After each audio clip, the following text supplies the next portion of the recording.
What is your closing process? How do you feel when you're getting to the point where you need to close? My name is Willke. I'm a sales leader and performance coach with Southwestern Consulting. I've created a series of videos to talk about the cycle of sales based on the Southwestern 160-year-old principles of sales.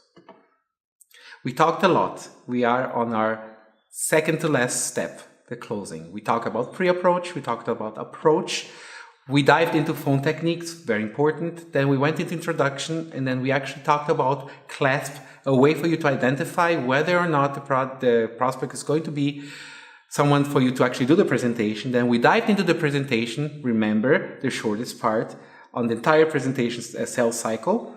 And now, finally, you did the presentation, you did everything right. It's time to what? Close.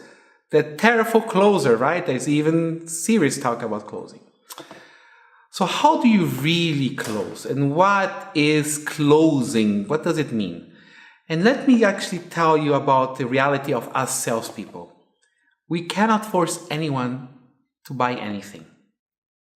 What we can do is to do a really good presentation, talk about the needs, uncover any objections. Whether the person buys or not, it's up to them. You don't have any control.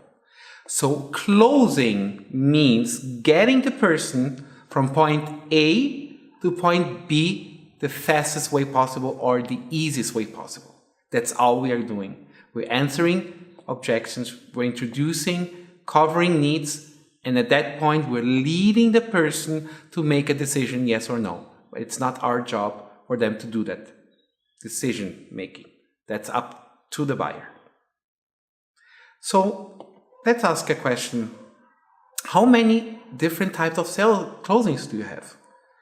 And I want you to write down the number 2, 5, and 15. Weird numbers, right? What do you think 2 means? That's right. The average salesperson normally uses only 2 ways of closing. So they are accustomed to asking 2 ways of closing, right? Card or credit card, or check or credit card. That's 1 way of closing, right? They only have 2 of them. What do you think 5 means? That's right. 5 top producers actually use 5 ways of closing someone. So you ask, well, what is that? That means that a top producer answers 5 times objections, and they use 5 times to close someone to get them to actually make a decision. Again, not to force them to buy, but to get them to make a decision, to go from point A to point B. And guess what 15 means? That's right. We in Southwestern Consulting have 15 different ways to close people. And that's really what we use and utilize once someone joins the coaching program. But it's really important for you to understand that when you don't have that many ways to close, it becomes harder and harder, because we also have statistics that 80% of all close happen on the 3rd or 4th time when people object. So meaning you need to have at least 3 to 4 closings for you to get to that 80% of people that are actually going to buy. So important for you to learn more ways of closing that will make you more confident and will get you easier to from point A to point B. Now remember that we talked on the last time, if you are first coming in here, let me explain. When you're doing a presentation, there's a moment that you realize that the person is ready to buy. The buying line. Now this is really important for us in closing, because once you identify it, you need to stop everything and go into the closing mode and go through the closing process. They are ready to buy. So I'm going to tell you, and I have a list here of things that might give you a pointer that that person in front of you is really ready to buy. Are you ready? So here we go with the list. So if people are asking a lot of questions, laughing a lot, if people are carrying the wallet or the cookbook or their checkbook, if you're touching the significant other, if they are looking very closely to your product or reading the paperwork, and especially if they answer with a lot of information and open-ended question, those are the signs that they are ready to be bought. They are ready to buy.